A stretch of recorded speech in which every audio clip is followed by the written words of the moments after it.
Friends, quick and easy recipes ಚಾನಲ್ಗೆ ಸ್ವಾಗತ. ನಾನು ಇವತ್ತು ಗಟ್ಟಬೇಳೆ ಹೆಂಗೆ ಮಾಡ್ಬೇಕಂತ ಹೇಳತ್ತೀನಿ ರೀ.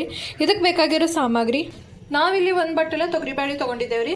ಅರಿಶಿಣ, ಉಪ್ಪು, ಕೊತ್ತಂಬರಿ, ಬೆಳ್ಳುಳ್ಳಿ, ಹುಣಸೆ ಹಣ್ಣು ನಾವು ನೀರಿನಾಗ ನೆನೆಸ್ಕೊಂಡಿದ್ದೇವೆ ರೀ, ಪುಡಿ ಖಾರ, ಜೀರಿಗೆ, ಎಣ್ಣೆ. ಈಗ ಪ್ರೊಸೀಜರ್ ಶುರು ಮಾಡಮ್ರಿ. ಫಸ್ಟ್ ತೊಗರಿಬೇಳೆ ತೊಳ್ಕೊಂಬ್ರಿ, ಚಲೋ ತೊಳೆಯಂಬ್ರಿ.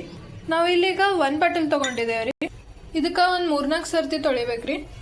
ಒಂದು ಬಟ್ಟಲು ಬೇಳೆಗೆ 3 ಬಟ್ಟಲು ನೀರು 3 ಬಟ್ಟಲು ಹಾಕ್ದೇವು ಅಂದ್ರೆ ಅದು ಸಾಂಬಾರಿನ ಸಲುವಾಗಿ ಪರ್ಫೆಕ್ಟ್ ಮೆಜರ್ಮೆಂಟ್ ರೀ. ಆದರೆ ಇದು ಗಟ್ಟಿ ಬೇಳೆ ಸಲುವಾಗ 1 ಬಟ್ಟಲು ಬೇಳೆಗೆ 2 ಬಟ್ಟಲು ನೀರು ಹಾಕ್ಬೇಕ್ರಿ. ಈಗ 2 ಸೀಟಿ ಕೊಡತನ ವೆಯ್ಟ್ ಮಾಡ್ಬೇಕ್ರಿ. 1 ನಿಮಿಷ ಹೈ ಫ್ಲೇಮ್ ಮೇಲೆ ಇಡ್ಬೇಕ್ರಿ, ಆಮೇಲೆ ಲೋ ಫ್ಲೇಮ್ ಮೇಲೆ ಮಾಡಿಬಿಡ್ಬೇಕ್ರಿ. ಈಗ 1 ಸೀಟಿ ಕುಟ್ಟುತ್ತೆ. ಈಗ 2ನೇ ಸೀಟಿನೂ ಆಯ್ತು. ಈಗ ಬಂದ್ ಮಾಡಮ್ರಿ. ಇಮಿಡಿಯೇಟಾಗಿ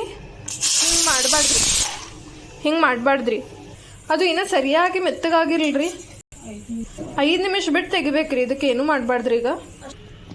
ಈಗ ಇದೇನು ಹುಣಸೆ ಹಣ್ಣು ಅದಲ್ರಿ, ಅದು ಹೊರಗೆ ತೆಕ್ಕೋಬೇಕ್ರಿ. ಬರೀ ರಸ ಅಷ್ಟೇ ಇಡ್ಬೇಕ್ರಿ. ಈಗ ಕರೆಕ್ಟಾಗಿದ್ರಿ ಇದು. ಇದಕ್ಕೆ ಸ್ವಲ್ಪ ಚಾಲು ಮಾಡಮ್ರಿ. ಒಂದು 2 ನಿಮಿಷ ಹೆಚ್ಚಿಗಿಲ್ರಿ. ಅವೆಲ್ಲ ಮಸಾಲೆ, ಅರಿಶಿಣ, ಪುಡಿ ಖಾರ, ಉಪ್ಪು ಹಾಕ್ತೇವಲ್ರಿ, ಅದ್ರ ತನಾನೇ ರೀ. ಈಗ ಪುಡಿ ಖಾರ ಹಾಕಮ್ರಿ,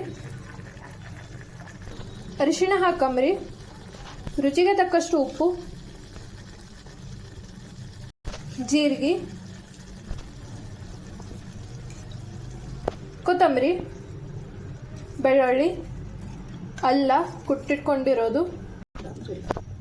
ನಾವು ಅಲ್ಲ ಹಾಕೊಳತ್ತಿದ್ದೇವ್ರಿ. ಇದು ಆಪ್ಷನಲ್ ಅದ ರೀ. ಅಲ್ಲ ಕಂಪ್ಲೀಟಾಗಿ ಆಪ್ಷನಲ್ ಅದ ರೀ. ನಾವು ಫ್ಲೇವರಿನ ಸಲ ಹಾಕೊಳತ್ತಿದ್ದೇವ್ರಿ. ಹುಣಸೆ ರಸ,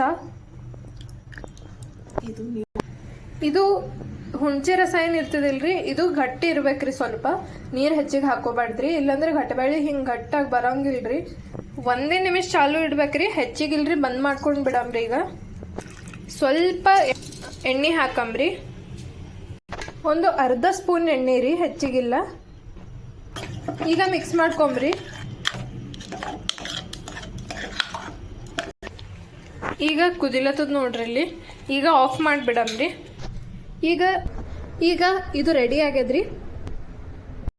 ನಾವು ಹೇಳಿದ ಮೆಥಡ್ ಭಾಳ ಈಸಿ ಅದ ರೀ. ಟ್ರೈ ಮಾಡಿ ನೋಡ್ರಿ, ಹೆಂಗಾಗ್ಯದ ಅಂತ ಕಮೆಂಟ್ ಮಾಡಿರಿ. ಇದು ಇನ್ನೂ ಗಟ್ಟಾಗಿದ್ಮೇಲೆ ಇನ್ನೂ ಸ್ವಲ್ಪ ಆರಿದ್ಮೇಲೆ ಇನ್ನೂ ಗಟ್ಟ ಆಗ್ತದ್ರಿ. ಲೈಕ್ ಮಾಡಿರಿ, ಶೇರ್ ಮಾಡಿರಿ, ಸಬ್ಸ್ಕ್ರೈಬ್ ಮಾಡಿರಿ. ಧನ್ಯವಾದಗಳು ರೀ.